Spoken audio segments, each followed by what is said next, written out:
رسول اکرم صلی اللہ علیہ وسلم کا فرمان: اے جلال و اکرام والے!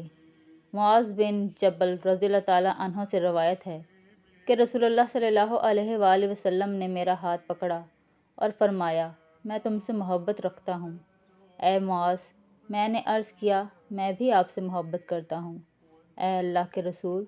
تو رسول صلی اللہ علیہ وآلہ وسلم نے فرمایا: تم ہر نماز میں یہ کہنا نہ چھوڑنا: ربی اعنی علی ذکرک و شکرک و حسن عبادتک۔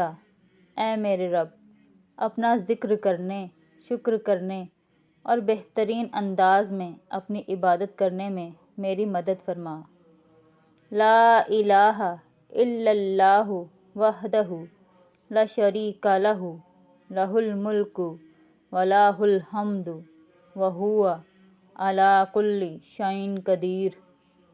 اللہ کے سوا کوئی عبادت کے لائق نہیں، وہ اکیلا ہے، اس کا کوئی شریک نہیں، اسی کی بادشاہت ہے اور اسی کے لیے سب تعریف ہے، اور وہ ہر چیز پر پوری طرح قادر ہے۔